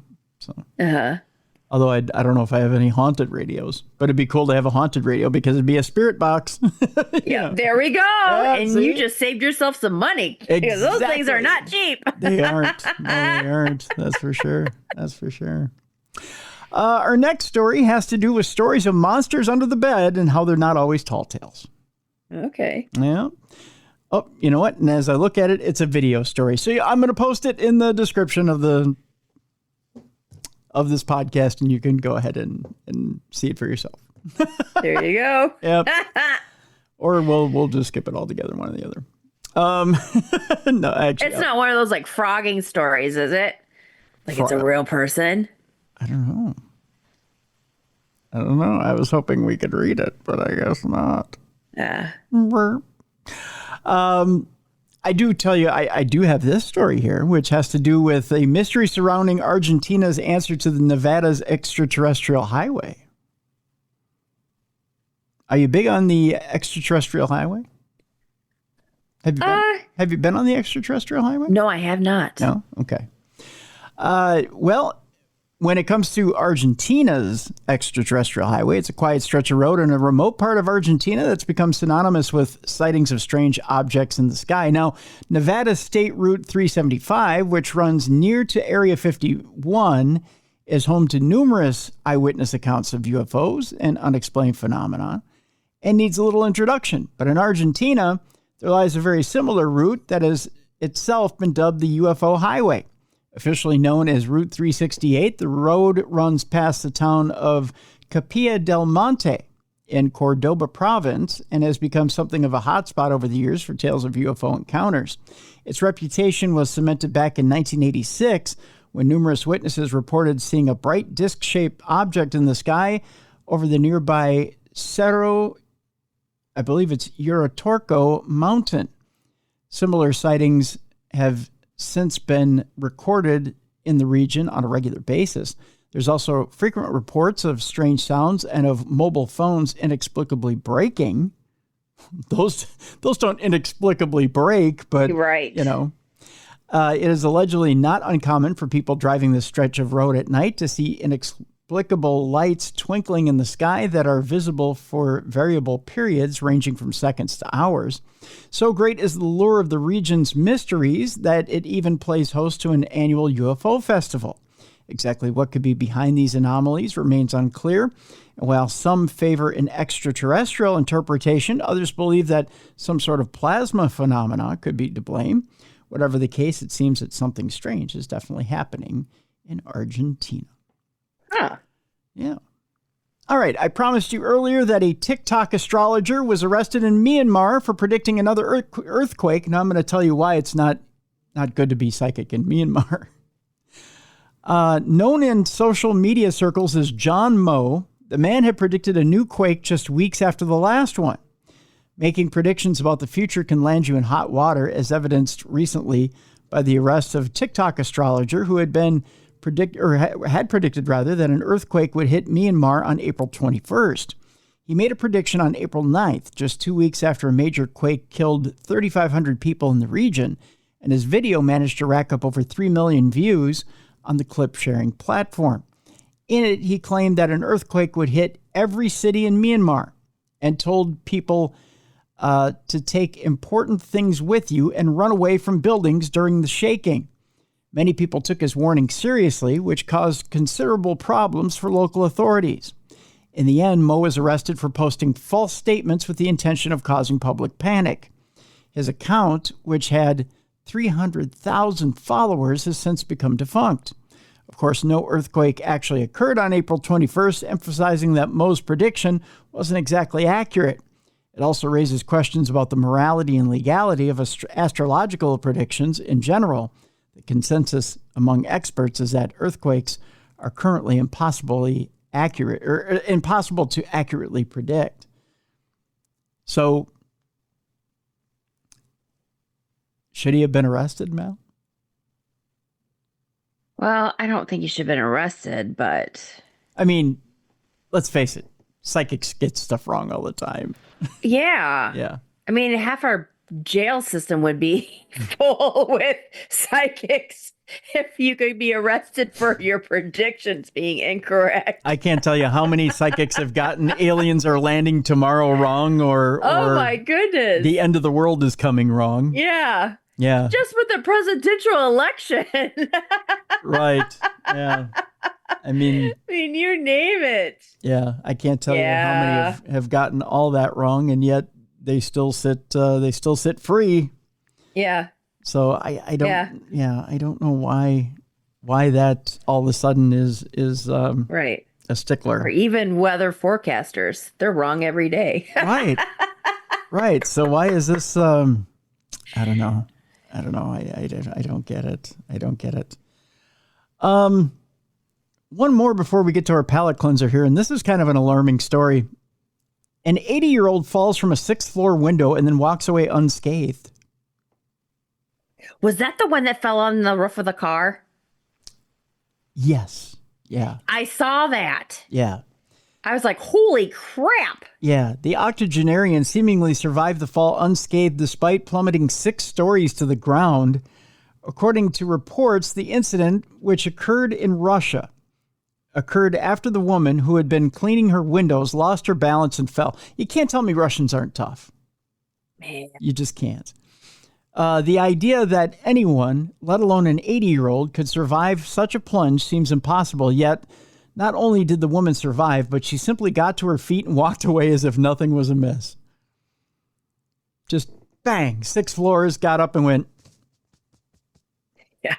Right? And then went about her business.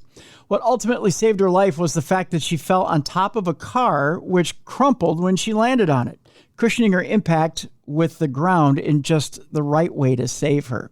Even a professional stunt person would have had trouble landing so perfectly. Not only was she lucky to fall right, but had she been any further toward the building, the back of her head would have likely hit the frame supporting the truck, almost certainly fatal, one commenter wrote. Similarly, had she or the car been shifted a foot or possibly less, either left or right, she would have landed again on the frame, which would have also been fatal, or at least she would have sustained far worse injuries. She landed square in the middle of the roof, allowing it to crumple, and not her. It was not her time to go. Nope.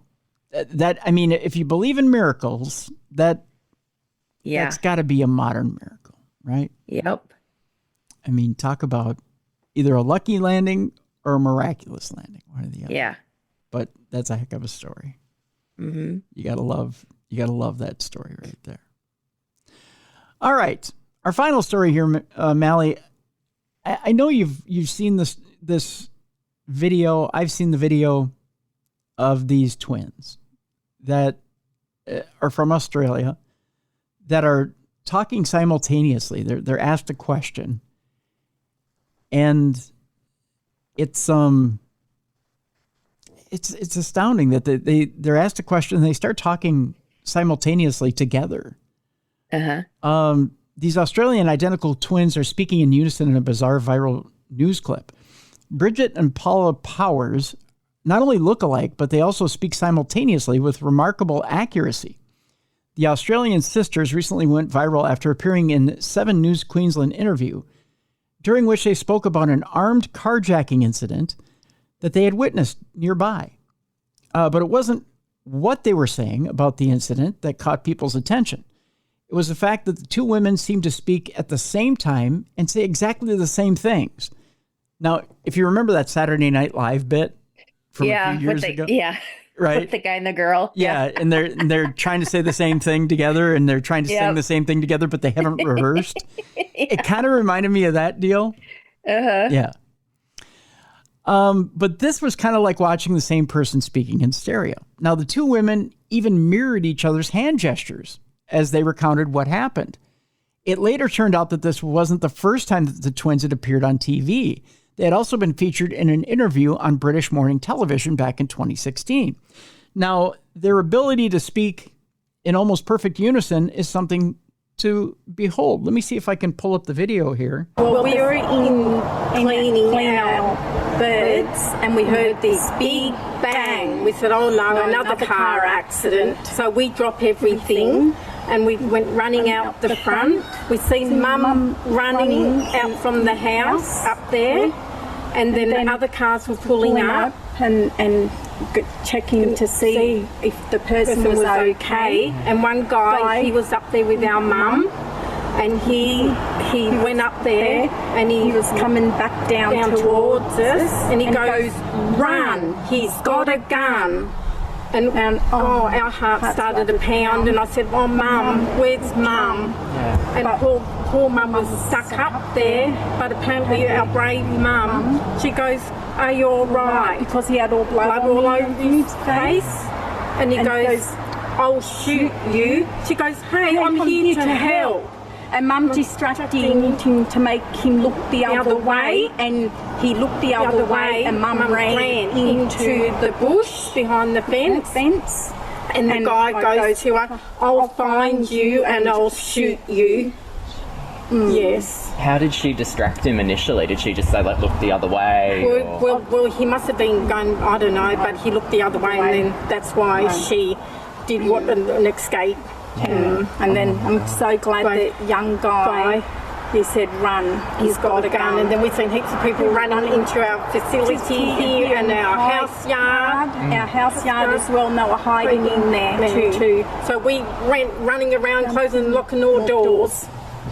Just in case, because we didn't know where he was at the time. Up, and then a car, he pulled up, like the car what was over the road there. He went and approached that car and pulled the young girl out. He was driving, and her mum was in the car too. And she goes, yes, take me car. So how many people do you think? Did they come in here as well? Yeah, then? Yeah, people. Oh no, not the family. No. We just was speaking to him out the front, and we gave him all a big hug. Yes. Yeah, and the guy who said run, he's got a gun. We said thank you. Yeah.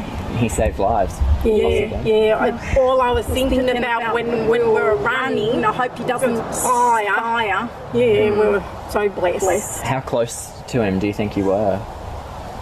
Well, see, he was up there, and we were past our driveway. So maybe 100 metres. Yeah. You don't think of all of that at the time. No. You just run for your safety. I mean, when he was on the run and you had all the people in here, what were people talking? Were you being quiet? No, we were all silent. Everyone was silent. And even one young couple went behind our friend's caravan and hid. Yeah, and we seen a leg coming over our fence. There was said, oh God, I hope that's not him, but it was another person. Oh, someone trying to. So someone literally climbed over the fence. Yeah. Wow. Isn't that something? Yeah. Could you imagine being their mom? You're like, oh my God, one at a time. Stop it. Would you stop it? Yeah. Their mom has to be like completely like bald. Stereo. Like, oh my God, there's an echo. Their mom has to be completely bald from ripping her hair out from the, would you two just stop it? Stop talking.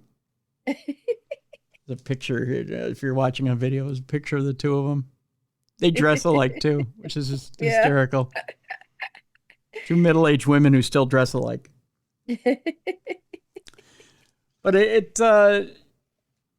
I mean, that's amazing that they just, I mean, they're essentially one mind. I mean, you hear of, there's plenty of identical twins, right? Yes. But essentially to be of one mind, it's almost unheard of. Mm-hmm. It was just something else. That clip is just something else. So, I mean, you really have to, you just really have to be in sync, right?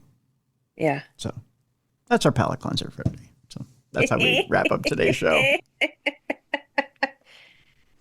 you imagine if they're married, their husbands just have to be driven nuts? Oh my God. Right. Or what if it's the case where, you know how like they go to those twin, what are they called? Those twin, not reunions, but it's like where, not rallies, but it's like the big thing for twins. Like annual kind of twin things where they all get together. Not a reunion or a rally, but yeah, like where they all like meet up. It's like a big old hoopla for twins. I forget what it's called. kind of like a gathering type deal. Kind of, yeah. But it's like a big old thing where all twins go. Okay. And so like twins will marry twins.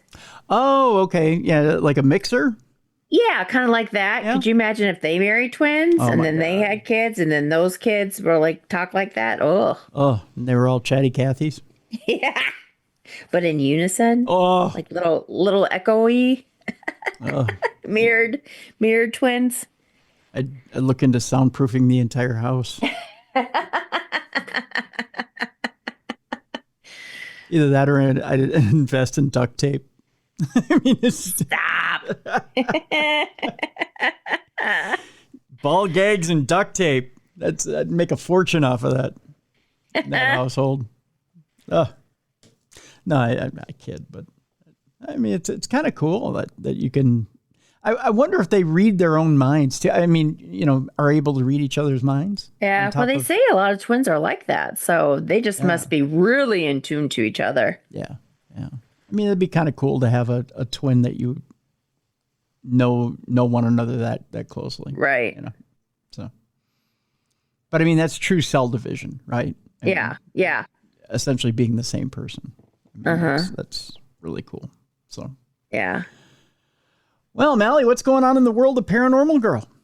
Oh my gosh, I am invested in this drama with our cemetery in town. Okay, what's going on? Oh, it is okay. So we have two cemeteries in town. One is with the church, and then one is like not owned by anybody. It's been here since like the 1800s, and no one really owns it. So we have volunteers that take care of it, right? Well, they have been kind of selling off the land, kind of. And so we've got this one little strip of land outside of the fence line, and city council kind of sold it off to this developer for parking spaces that we've just uncovered. Okay. And the problem is that they keep finding bones every time they sell off like parts of it. Yikes. Yeah. So it was just found out that they did sell off this little part for parking spaces for this developer. And so now everyone's finding out, and now everyone's up in arms because they're like, hey, we're still finding bones, and now we're going to be finding loved ones again underneath this spot, which you guys are about to dig up. So yeah, so now everyone's like, what the hell? So yeah, that's the drama going on. Yikes.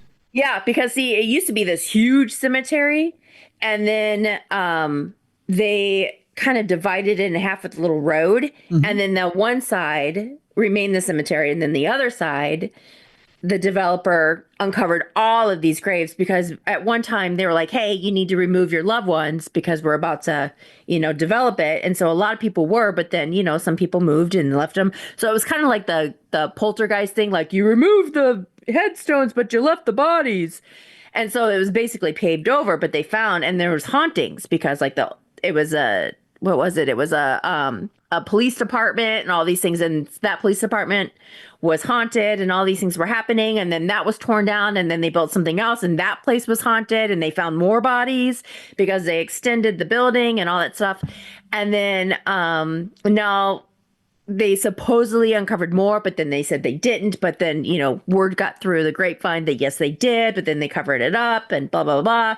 Well, now supposedly this little strip outside of the cemetery on the other side of the road, which they bought by the city council, but no one really knew that they did because it's been on hold for like 4 years, whatever. So yeah, so now it just came out the other day that they're going to now develop it, but supposedly they're going to use sonar to see if there are any bones because they just uncovered some not too long ago outside outside the fence. Anyway, so yeah, the whole town's like, what the hell?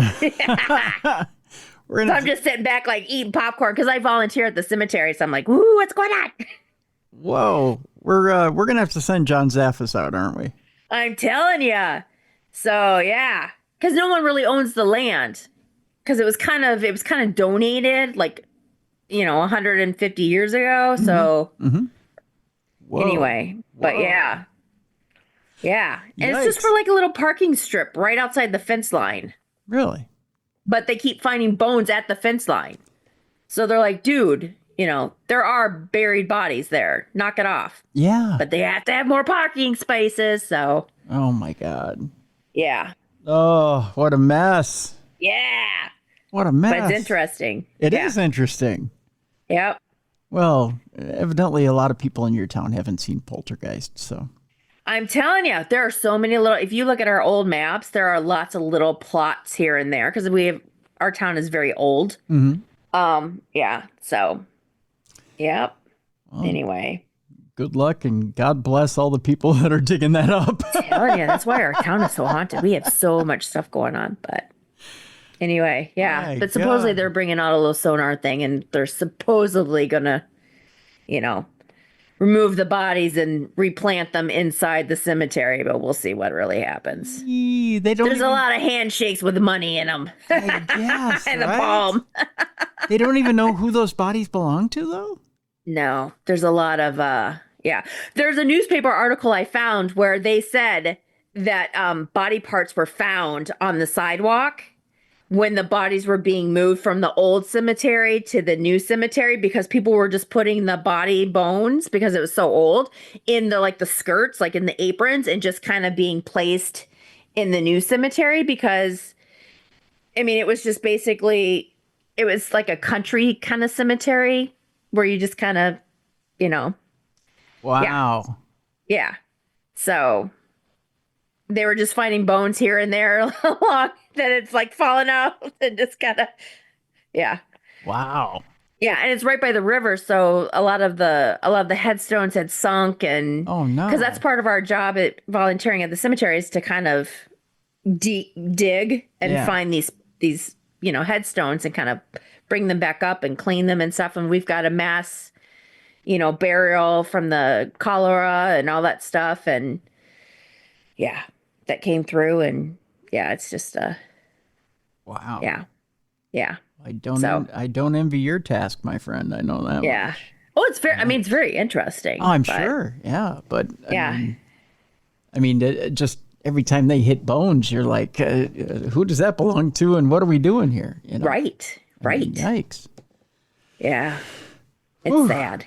It is sad. It's sad. It's confusing. It's almost torturous to a point, right? Yeah. And because it's an old cemetery and there's not a lot of records, and I think there was like a fire or something, so a lot of the records got lost. And because there's no one really in charge, it's kind of you inherit the records and you have to take care of it, and people volunteer and stuff. It's not like it's owned by the church like the other one. Yeah. So it's, that I feel bad because a lot of the relatives of these people that are buried there have moved on or they've passed away, or so it's, there's no one to really claim, these bodies, or they just don't care anymore. So unlike the church cemetery. So yeah.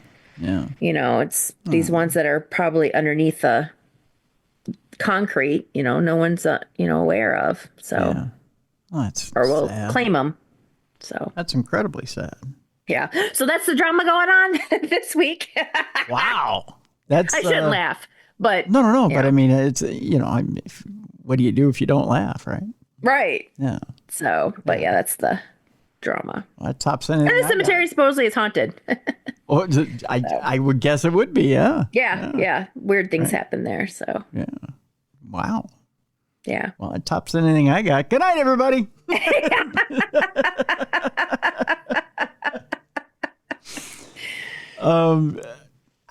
I guess I can follow that up with tomorrow on tomorrow's show. Yeah. So I will let you know if we find anything with the sonar. Yeah, please. Yeah, let's follow that drama. That's wow. Yeah. Yeah. That's a local drama in my town. Yeah, let us know what you find. Holy cow. Or if they admit to finding anything. That's the thing. If they actually, yeah, if they actually admit they find stuff. Yeah. Because if they were finding something like a year ago next to the fence line, or, yeah, are they going to admit to finding something when they, before they start digging up? Because then that's going to cost more money. Right. Wow. So, yeah. Wow. Holy cow. Yeah, because it's a big strip of land. Wow. Ooh. That's no minor thing going on in your town. That's yeah. Wow. Yeah. Okay. And I'm sure city council isn't very happy that it's gotten out. Right. Yeah. They were kind of open to, because they voted on it a couple years back, but it kind of went to the wayside, like it hadn't been brought up, and then it got out that it's going to be happening, and now it's all over social media. Yeah, that's no drama at the bake sale. Yeah, going on there. Yeah, that's it's a little bit more than that. Mm-hmm. That's for sure. Wow. Yeah, let us know what's going on with that. That's big time stuff. Yeah. Okay. Well, here at the ranch, it's not that complicated. On tomorrow's show, Tom Mihawk is going to be with us. If you remember on last week's show, it's kind of a sequel to last week's show, but not really.